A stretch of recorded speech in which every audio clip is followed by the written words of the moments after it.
Hi, friends of the world. I wanted to share the things that I have been doing lately and um, I'm considering doing soon to manage my anxiety during pregnancy. I Today's the first day of week 8 of my pregnancy, and I'm not having many physical symptoms. So far, I've been lucky, um, pretty much not nauseous. Uh, I would Sometimes I felt slightly gaggy but not nauseous, and I would say um it's more like, I mean, I've been chronically ill for years anyway, so honestly, I don't really feel different, and it just feels kind of normal to me to think, phases I'm used to going through where I just feel like really blah and like low energy and just kind of sickly. Like that is kind of normal for me. So I'm grateful I don't have strong um what's it called, nausea, but my anxiety has, I guess, I don't know if my anxiety has increased, but the focus of my anxiety has kind of crystallized. Like before, my anxiety was strong. I've been obsessing about like, who am I, what am I supposed to be doing, how do I protect myself, how do I try to acknowledge my sanctuary trauma, my trauma from medical professionals, therapists, people who I was supposed to be able to trust. I've had a lot of anxiety, but I haven't been like, it just hasn't felt right for me to go gung ho into focusing it into like one area of my life. And now that I'm pregnant, it kind of feels better in a way to be, have like an actionable topic that is more concrete and more like ongoing in my life, not just based on, memories of the past, things that aren't really happening in my life, um, which I want to address those in the future. But we got to take one step at a time in this life thing, and I'll probably figure out some things that helps me understand my past as I'm just going through my regular life, right? And that's something I noticed about myself. I probably try to force meaning making prematurely, or just try to force it because I want that sense of like, oh, I broke free, I'm clean, I'm in the clear. I understand it. I understand how to help other people now. I understand how to protect myself. I have you know, a lot of some of the pregnant women that I've been talking to on the Peanut app, which has been really great for me so far. I really recommend it if you're pregnant or if you just have children, if you're a mom. You don't have to be pregnant, and you can be a bereaved parent also to join the app. But something I've noticed with the women I'm talking to and in myself is that anxiety regarding control can increase. And a lot of the time, I feel like it is reasonable concerns, valid concerns, but it can feel really overwhelming what to do with every single little piece of the anxiety. And other times, there's things that we are concerned about that maybe it hasn't happened yet. Maybe we don't know for sure if it's going to happen. Maybe we need to seek more information to know for sure if it is actually happening, this thing that we're worried about. Maybe we've jumped to conclusions too early, or, I definitely noticed for myself, like, I can really feel my imagination very strongly, as do a lot of sensitive or traumatized people who are very vigilant to trying to prevent tragedies from occurring again, trying to prevent things they've experienced before, trying to prevent that thing that sets off the chain of events that ends in a catastrophe and your life torn apart. It's a real real thing, understandable to be concerned. But sometimes I can catastrophize, and some of the women I'm talking to, it's not just a woman thing, of course, it's a human thing, but talking about people I've been talking to about this, we can catastrophize and kind of be living out emotionally worst case scenarios before it's even happening, and before we have really gone about collecting evidence to see like if we are understanding, if we are interpreting the facts accurately. And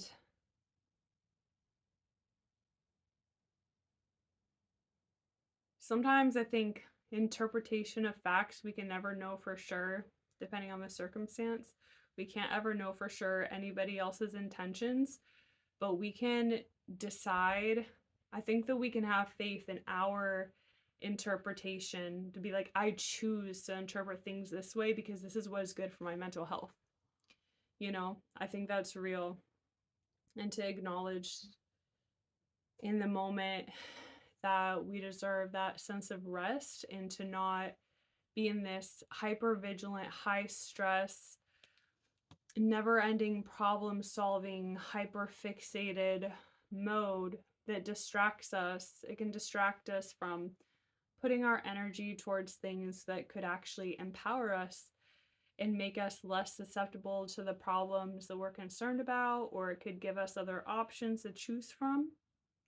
Um, or it could just, add other dimensions to the situation. So that is the main reason why I am learning and I care about not catastrophizing and, not jumping to conclusions, seeking more information. Um, Not because I think it's immoral to do these things. It's not immoral. It's a survival thing. Our brains are meant to make rapid fire conclusions, to err on the side of caution, to protect us, especially when our nervous system has learned horrific things can happen and we need to stay safe. It's not a moral issue. It's not an intelligence issue. It's nothing like that. The reason why I care about it is because I just care about my quality of life. And in empowering myself, keeping my options open. And I really value, like, I'm of the mindset, if I'm going to be alive, like, I have to enjoy it. Like, I will not tolerate myself sitting in terror of being alive, of all the things that could happen. And this is coming from somebody who's spent a lot of the past few weeks imagining I'm giving birth, I'm in labor at night, and just like being in shock, like, how in the world is that going to be, and having this sense of like doom. There's this event coming that I can't escape. Because I've had a fear of birth and labor my whole life, which is the main reason why I've never considered having children. That, and my life was extremely unstable before, but I never even had a thought like I want to get stable so I can have children one day. So I can have children. Like I just thought it was not for me, like a hard boundary. And but the past couple years, like, I've really recognized that as a big value in me. Like, no, like, life is meant to enjoy. and and so I'm learning how to apply that to my pregnancy fears, my health anxieties, my birth fears. And I'm that kind of brings me to something else about was how helping me with my anxiety, is this idea that pain can create meaning. Pain or pain, I can see pain as something meaningful.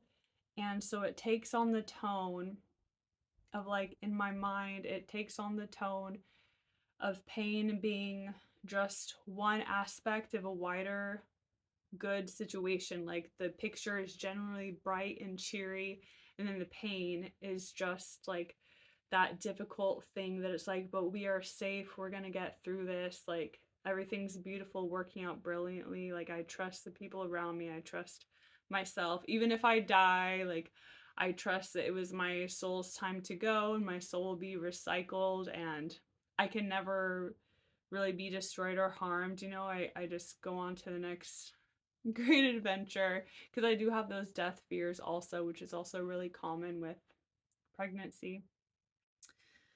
Um, but yeah, and I have a little bit of a complicated relationship with this idea that pain is meaningful because I think it's really important to say yes, like we can find so much beautiful meaning in processes that include pain, but not to equate it as like we need pain or we need to suffer in order to get meaning or in order to be worthy or proud of ourselves or feel like we earned a good experience.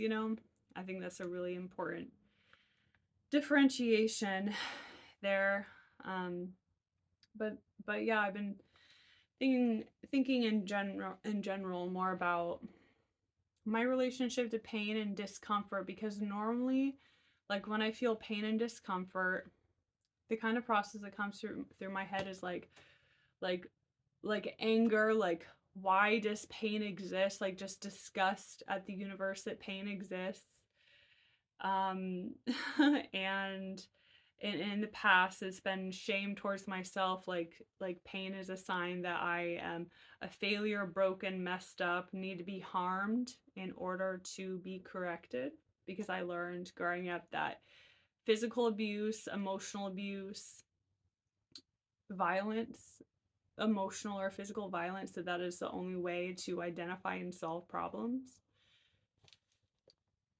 So because of that, I kind of internalized this sense, if I'm feeling pain, it must be that like I'm messing up in some way, I'm being bad. I need to desperately try to figure out how to appease whoever is causing me pain, idolize whoever's causing me pain, like a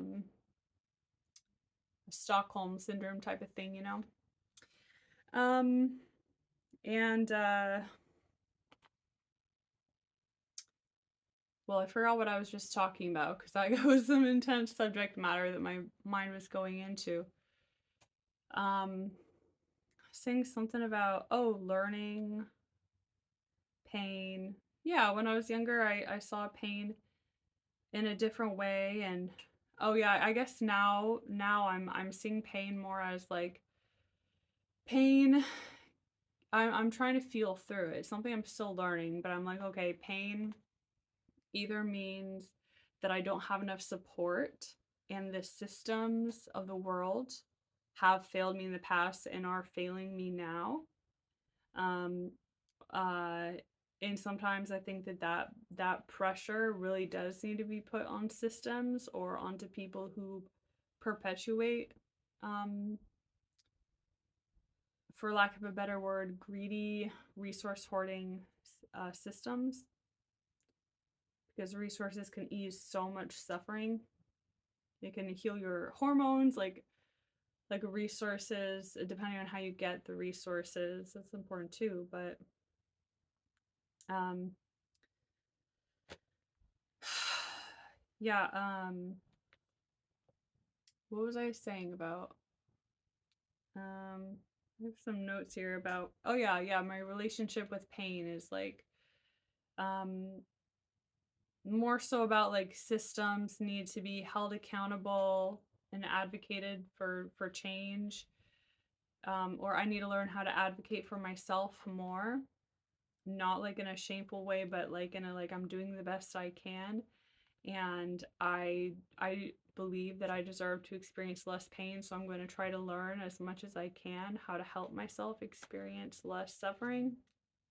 And now I'm considering this idea that sometimes pain is not a sign that something is going wrong. It doesn't always have to be a sign that something is going wrong or something really dangerous is happening, but it could be a sign of, small danger of, hey, growth is happening.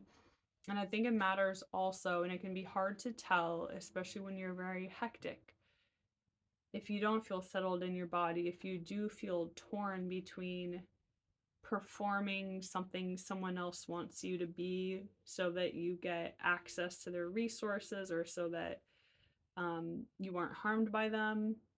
I understand that can change the thought processes, but I really do think that it can be difficult sometimes, especially I've experienced this, but to gauge like what degree of pain is this?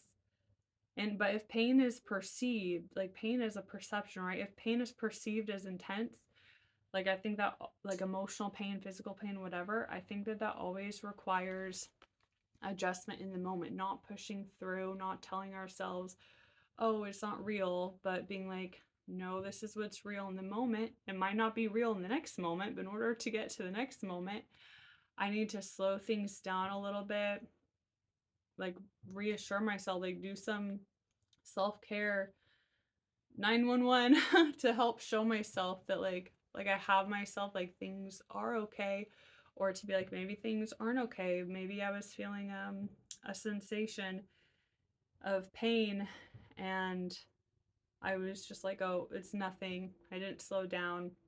And then I end up getting an injury because I just wasn't I was like kind of numb to what was actually going on. So I think that any perception of pain does require slowing down, adjusting, finding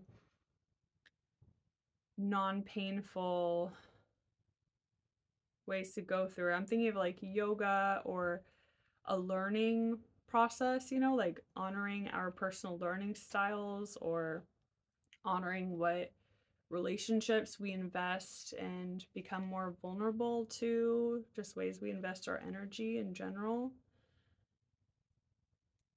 Thinking of those kind of situations, but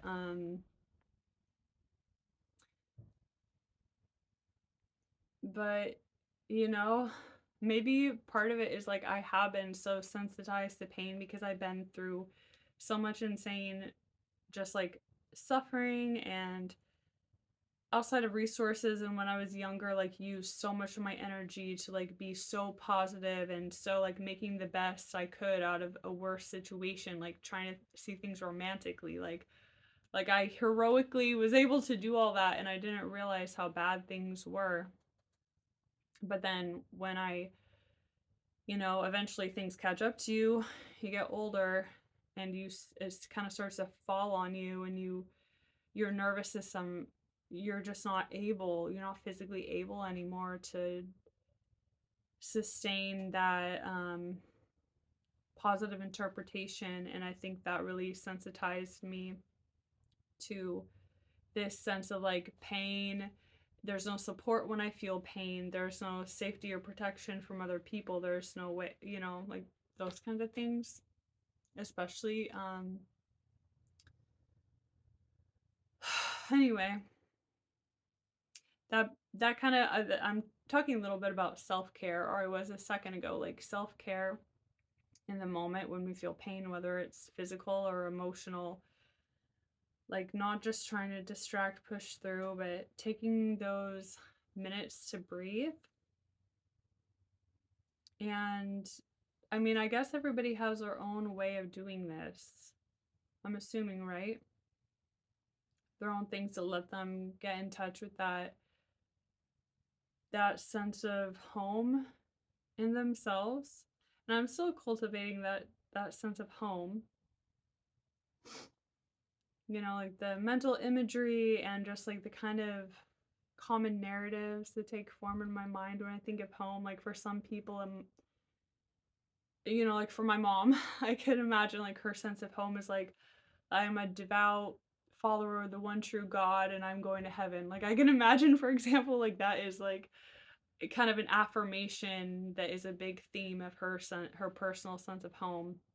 I don't really have that for myself yet, like a sense of identity, like a strong sense of identity. Like if anything, I guess it's just like I am a natural being, and I'm just like the tree outside my window there. Probably something like that, like seeing things naturalistically and knowing that I'm meant to be just a drop in the bucket in a world much bigger than I can imagine, and remembering like um I don't know, that I think sometimes the fear actually I really feel like fear is worse than pain. I really feel like in my own experiences, like I fainted from period cramps, especially when I was younger. I used to think I had endometriosis, and doctors told me that I had like ovarian cyst pop. But then it eventually went away. My symptoms went away as my life got less stressful. Um, like there was a huge correlation in my life between period pain and like how stable my life is. And I fainted a lot when I was younger, sometimes in public. I had panic attacks from the pain, and I've had my bout with panic disorder in my life and a lot of health anxiety. And I really truly believe that fear is way worse than pain. And I think that helps sometimes to be like I am committed to, like, even if I feel fear, knowing not to catastrophize on top of that, to be afraid that I'm feeling fear or to feel like I failed because I'm feeling fear. Always that sense of compassion, just like I love and cherish myself through the fear. Look at the people who are loving and cherishing me. Um, and yeah, so what I'm trying to get to is this idea of a self-care box. Some of the things I've been talking about, I haven't made it for myself yet, but I really want to. A self-care box. I've read about it years ago, but I never actually made one.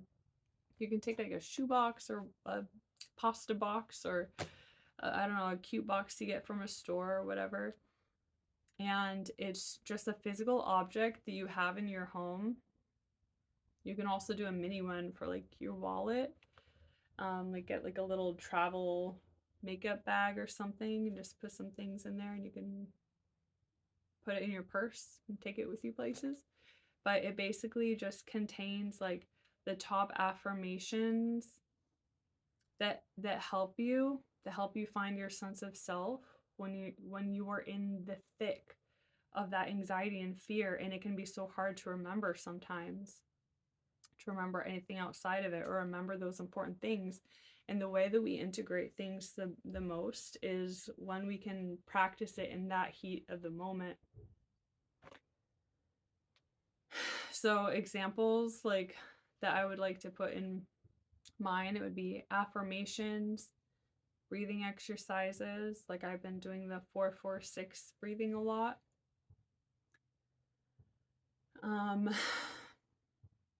I don't know, maybe I'll print off some photos for people. I don't like chocolate because of the caffeine. I don't do any caffeine, but some people like to put some chocolates in their self-care box. I don't really know what else I wanna put in there, but basically it's just things are like meaningful to you, and it's like in an emergency kind of situation. It's those top reminders. And besides having a physical self-care box, um, I've made one on my laptop before, on my desktop. There's a folder called self-care box. And I actually haven't used it when I was having a hard time. I think it's just not. I think on the phone is probably better, right, than on my laptop, because I don't really even use my laptop that much. Um, but so on Notion, I've been using Notion a lot over the past, I don't know, at least the past few weeks. And on Notion, you can do that very thing. You can create a self-care box type thing. And even more so than that, something that has been really helping me with my anxiety, not just having a Notion page that is like all the top things I want to remember in that moment to help ground me, help practice the either experiment with new things or practice the things that I find most helpful for me to come back to my sense of center, my sense of self, my security. But on Notion, you can also track like every single aspect of your life. And I've been working on that in my own life. I literally have a Notion page called Parts of My Life. And then on that, I have a bunch of other pages that I created. It looks like a little table of contents. And it's just all the aspects of my life. And I'm still working on it, but it's helping me so much to know that I feel really mentally scattered sometimes, right? As we all do, and especially I think it can get even worse and it's hard for us to tell with the internet, you know? And the things that we see habitually on the internet is like what we are learning, integrating into our minds, practicing, taking up our bandwidth, informing our values, not just like our theoretical values, but our lived values and our lived experiences and like what we actually advocate for and like the convictions we stand behind in the world. Like our habits have everything to do with our character as people, or like are we advocating for what our convictions truly are behind? And um in order to have habits, remember things, come back to things, integrate things into our lives, we have to remember it. And that's what using Notion is helping me to do, is to have one place where I can remember and come back to repeatedly, all in one place, like everything that is relevant to me. I can update it, like delete things if I want, just continuously adding to things, making it more complex, having it more organized with like tables and Google Sheets, lessening Google Sheets added into it. And I'm working on my budgets and my expenses right now, my credit card payments, to keep track of it. But I really am liking using Notion. It's really helping with my anxiety instead of, feeling like I have a billion different apps, all these emails, all these notes written and in my phone, scattered all over. And then I am like, it's very much that feeling of like walking through the sand and then water just comes up and brushes away your footsteps. And you're like, wait, I felt all those feelings, did all that research or all this effort. And then I just like, it's not being integrated into like the habits that I have or like the regular thoughts I have. And I think these things are essential in order to have like I don't know, to be continuing to intentionally grow a sense of self, like what is relevant to my identity in my life, and to get in control of our lives, like even beyond identity, like just being more in control of our lives, because like control is a beautiful thing. Like if people talk about control issues, like I understand like catastrophizing, not helpful.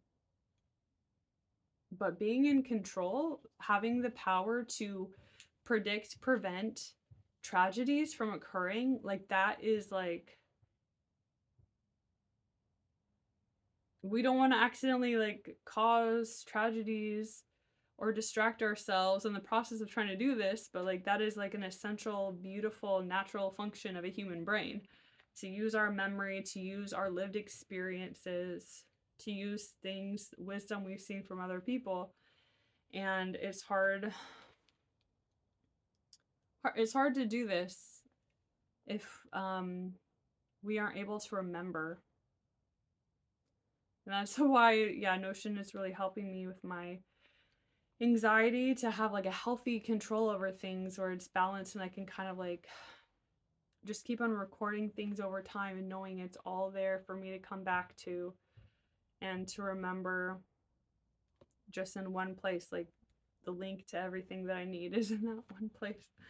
Anyway, I guess I'm looking on here. There's some more things I wanted to talk about, but this is really long, so I'll just make another video.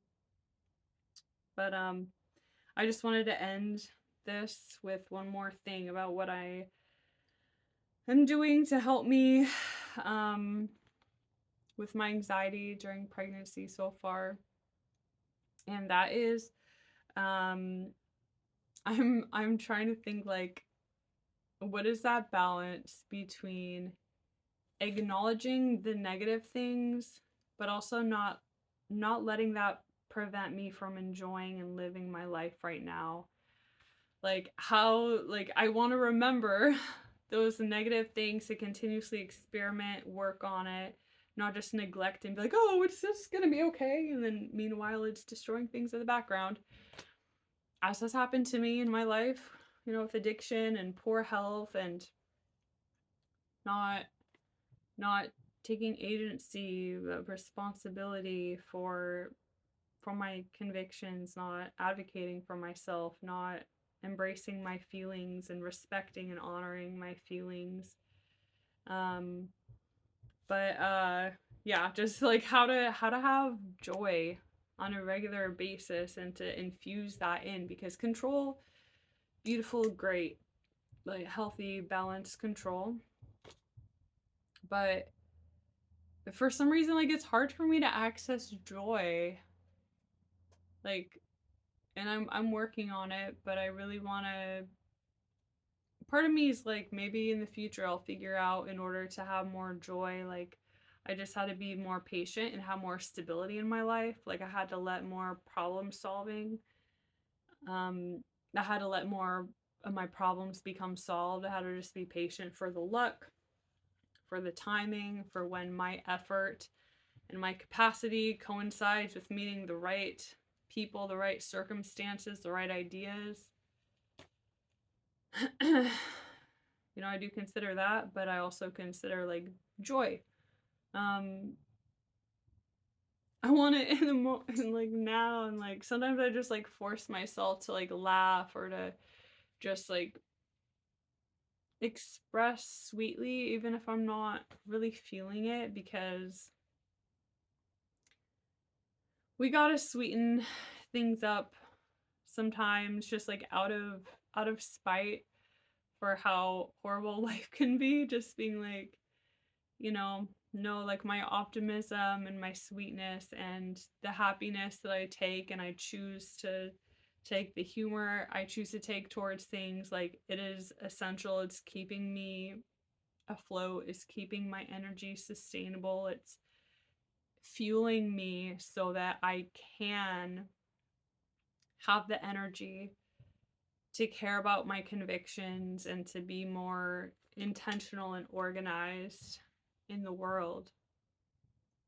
So, yeah, I still have lots of questions. How am I gonna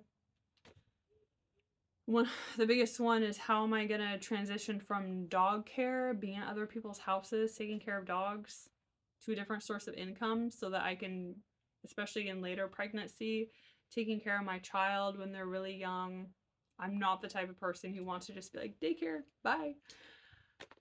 I empathize and understand parents who are in that circumstance, but I personally really care about um, like I will make sacrifices, calculated calculated risks and sacrifices in order to be able to be more present in my child's life. And I know privilege and luck also comes into it.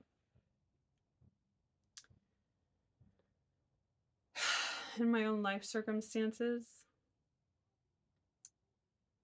But anyway, yeah, that's the note I was trying to leave it on, is joy. And yeah, I want to expand my capacity for joy and doing fun things. Like I don't really have hobbies besides, analyzing stuff, organizing stuff, like doing practical things. Like sometimes when you're exhausted, without support, without resources for so long, and you start to identify as disabled, differently abled, you're just like so depleted from just a lifetime of not having your needs met, not knowing what your needs are, not knowing how to meet them. recuperating from lots of crazy life circumstances. When you are in those positions, I think survival becomes your focus, and you got to like relearn like what does joy look like and feel like, who am I? Like I've kind of tried to do that over the past year, but not really successfully. Like I tried fiction writing and I was trying to convince, it was like it was cool sometimes, but I'm feeling I never really got into it that much, and I am not really feeling that story that I was writing now that I'm pregnant. I'm just not feeling writing right now. I'm not feeling intellectual things. You know, I don't want to do intellectual things. Like I want to be in a garden. I miss gardening. I did a lot of gardening when I was younger. I want to be in a garden and just like plant plants and cultivate them and eat all the delicious things and be out in the sun and see the butterflies. Or I want to knit. Like I really want to learn how to knit. And I'm definitely intimidated. I've learned to knit in the past. This is getting to be really long, so I'll end it, but yeah, I've learned to knit in the past, but only very basic, and I never finished it. I just like learned the basic knit and purl, and I guess I did knit a scarf one time before, and I made it really weird on purpose so it would like be like all squiggly and have weird random holes in it. So I guess I have finished one thing in the past, but um